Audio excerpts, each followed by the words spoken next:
दीनानाथ मंगेशकर रुग्णालय प्रकरणावरून भाजपही आक्रमक झाली आहे। ज्या डॉक्टरांनी 20 लाखांची मागणी केल्याचा आरोप करण्यात आलाय त्या डॉक्टरांचं खासगी क्लिनिक फोडण्यात आलंय। डॉक्टर सुकृत घैसास असं डॉक्टरांचं नाव आहे। भाजपच्या महिला पदाधिकाऱ्यांकडून क्लिनिकची तोडफोड करण्यात आली आहे।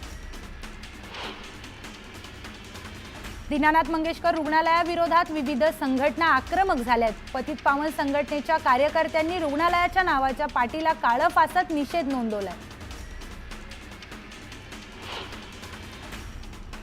गर्भवती मृत्यू प्रकरणी दीनानाथ रुग्णालयाचा निषेध व्यक्त करण्यात आलाय। रुग्णालयाच्या कारभाराविरोधात पुण्यात युवक काँग्रेसनं आंदोलन केलंय।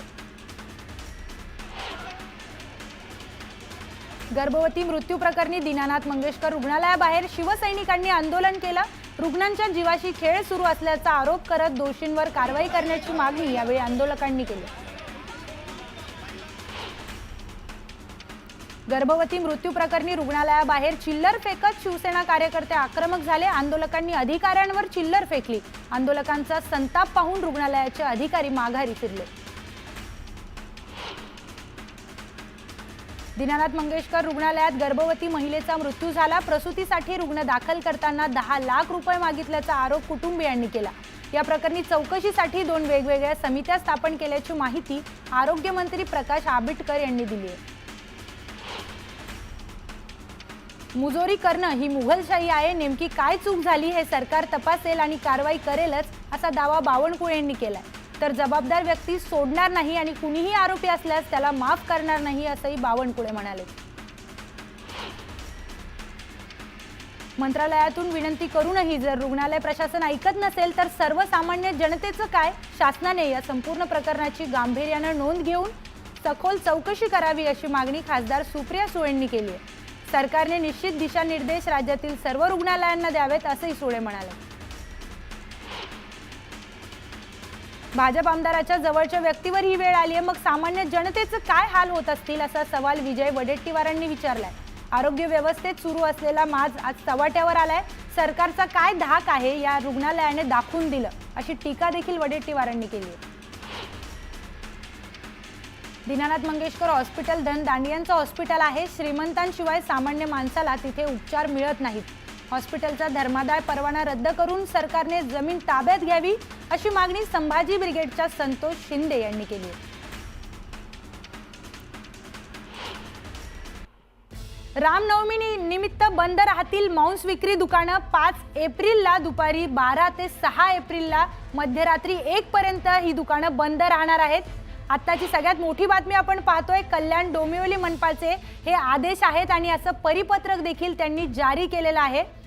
तर रामनवमी निमित्त मांसाची दुकानं बंद राहणार आहेत आणि 5 एप्रिलला 12 ते 6 एप्रिल पर्यंत मध्यरात्री 1 पर्यंत ही दुकानं बंद राहणार आहेत। कल्याण डोंबिवली मनपाचे हे आदेश आहेत आणि या संदर्भातलं परिपत्रक देखील त्यांनी जारी केलंय।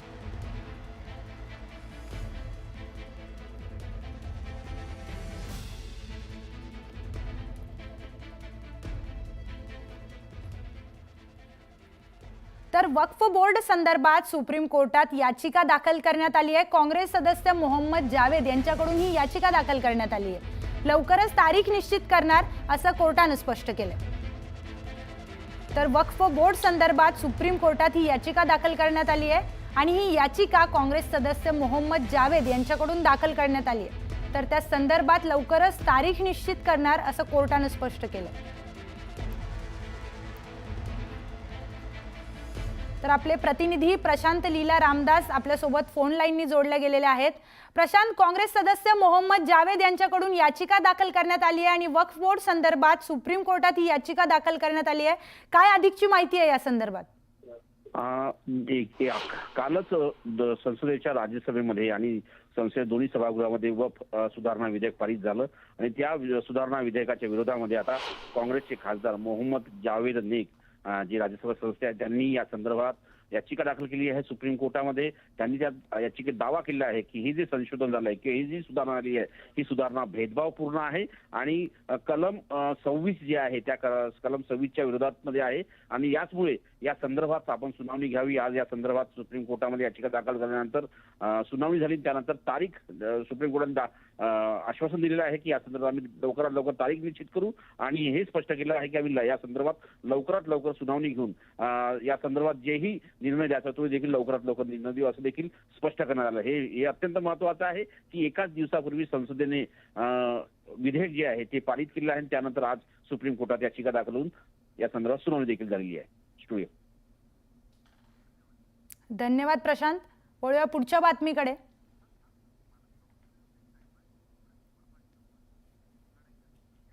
यानंतर पाहूया सुपरफास्ट 100।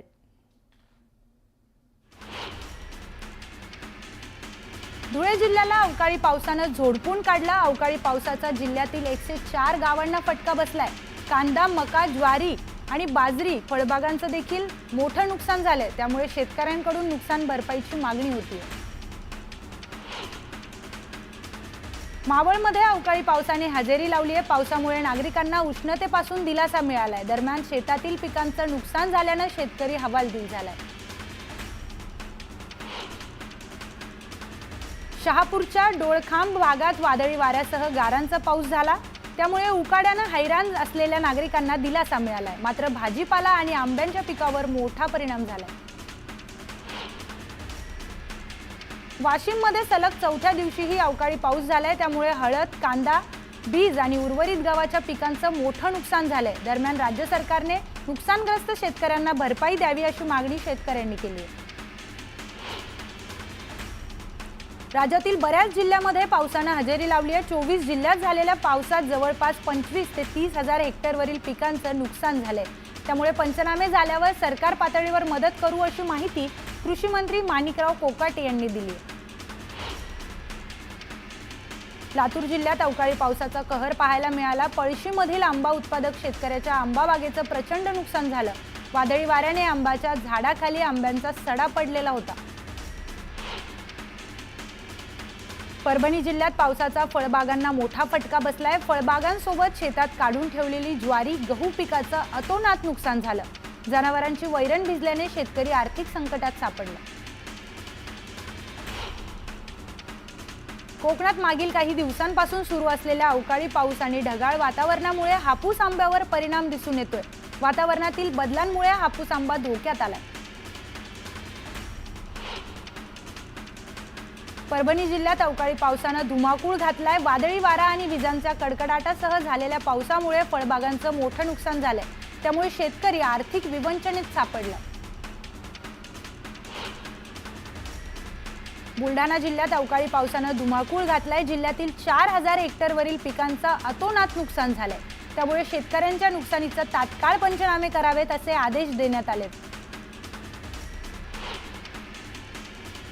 पुण्याच्या जुन्नरमधील नारायणगाव आळेफाटा परिसराला अवकाळी पावसाने झोडपलं। पावसामुळे तोडणीला आलेल्या निर्यातक्षम द्राक्षांचं नुकसान झालंय। काढणीला आलेल्या द्राक्षांच्या मण्यांमध्ये पाणी जाऊन तडे गेल्याने द्राक्ष उत्पादक शेतकऱ्यांना लाखो रुपयांचं नुकसान झालंय। सातारा जिल्ह्यातील अनेक भागात गेल्या 2 ते 3 दिवसांपासून अवकाळी पावसाने धुमाकूळ घातला असून वीटभट्टी व्यावसायिक अडचणीत आलेत। वीटभट्टीवरती अचानक कोसळलेल्या पावसामुळे पाणीच पाणी झाल्यानं विटांचं फार मोठ्या प्रमाणावर नुकसान झाले।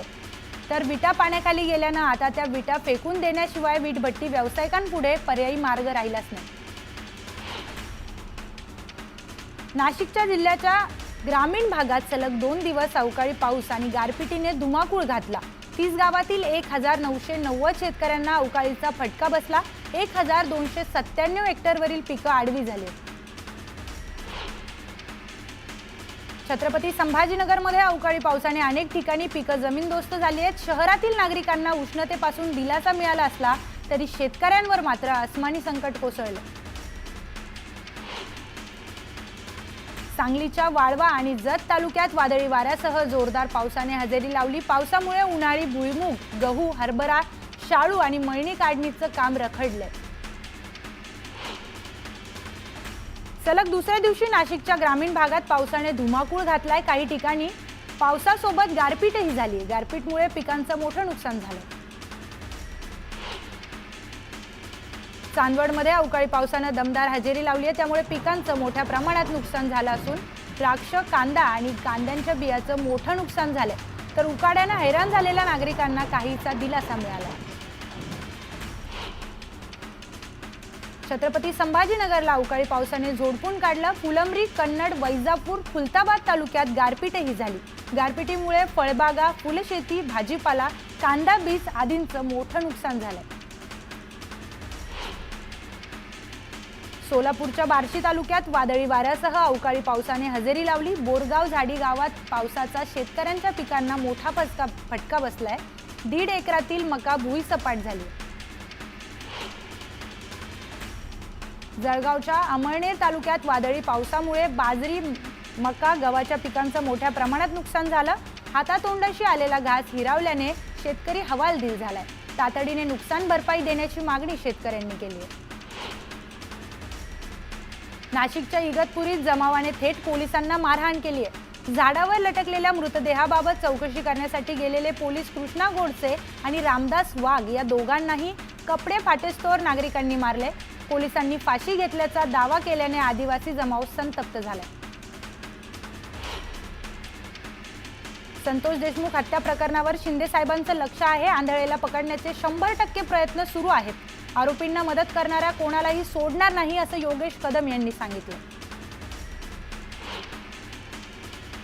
मसाजोगच्या गावकऱ्यांनी गृहराज्यमंत्री योगेश कदम यांच्या समोर तक्रारींचा पाढा वाचला. न्याय मिळवून द्यायचा असेल तर आरोपींना फाशीच दिली पाहिजे, तरच न्याय मिळेल असं गावकरी म्हणाले.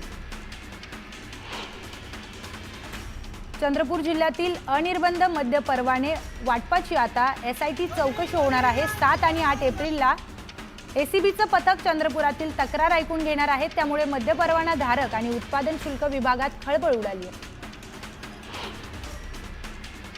पर्यटन मंत्री आणि साताऱ्याचे पालकमंत्री शंभूराज देसाई यांनी मरळी गावच्या निनाई देवीच्या यात्रेत आली कडक लक्ष्मी आली या गाण्यावर ठेका धरलाय. माजी सरपंच प्रवीण पाटील यांनीही देसाईंसह ठेका धरला. देवीची पालखी खांद्यावर घेत गावच्या लोकांसह त्यांनी यात्रेचा आनंद लुटलाय. स्वतंत्र भारताचे पहिले कृषी मंत्री पंजाबराव देशमुख यांना भारतरत्न द्या, तसंच अमरावती विमानतळाला सुद्धा पंजाबराव देशमुखांचं नाव द्या अशी मागणी खासदार बळवंत वानखेडे यांनी संसदेत केली. बीडमध्ये अजित पवारांनी पालकमंत्री पदाची धुरा हाती घेताच जिल्ह्यातील 338 शस्त्र परवाने रद्द करण्यात आलेत. यावेळी सत्ताधाऱ्यांसह विरोधी बाकावरील नेत्यांनीही शस्त्र म्यान केली आहेत. गेल्या 2 दिवसात राळेगावमध्ये कापसाच्या दरात 1100 रुपयांनी वाढ झाली आहे. सद्यस्थितीत कापसाला 7900 रुपये इतका दर मिळतोय. दरम्यान या दरवाढीचा शेतकऱ्यांना कोणताही फायदा नसून केवळ व्यापाऱ्यांचा फायदा होत असल्याचा आरोप केला जातोय. सोलापूर जिल्हा ग्रामीण तीर्थक्षेत्र असणाऱ्या खर्डी गावामध्ये नारळ विक्रीस बंदी घालण्यात आली आहे. भाविकांनी फोडलेल्या नारळाच्या कचऱ्याचा त्रास होतोय आणि यामुळे नारळ विक्री आणि नारळ फोडण्यावरून बंदी घालण्यात आली आहे. सिंधुदुर्गात तिथवली गावासह परिसरात बिबट्याचं दर्शन झालं. बिबट्याने गुरं, शेळ्यांवर हल्ला केल्याने लोकांमध्ये भीतीचं वातावरण आहे. दरम्यान वनविभागाच्या अधिकाऱ्यांनी बिबट्याला जेरबंद करून जंगलात सोडल्यानं नागरिकांनी सुटकेचा निश्वास सोडला. चंद्रपूर जिल्ह्यातील उमा नदी ही चिमूरसह आसपासच्या तालुक्यांची जीवनदायिनी आहे. मात्र प्रदूषण, अतिक्रमण आणि प्रशासनाच्या दुर्लक्षणामुळे नदीचं अस्तित्व धोक्यात आले. गोंदियाच्या आमगाव आणि सालेकसा तालुक्यातील 36 गावांना पिण्याचं पाणी पुरवठा करणारी योजना बंद करण्यात आली आहे. 24 लाख रुपयांचं वीज बिल प्रलंबित असल्यानं विद्युत पुरवठा खंडित झालाय. योजना देखील बंद झाल्यानं ऐन उन्हाळ्यात पिण्याच्या पाण्यासाठी नागरिकांची भटकंती सुरू आहे.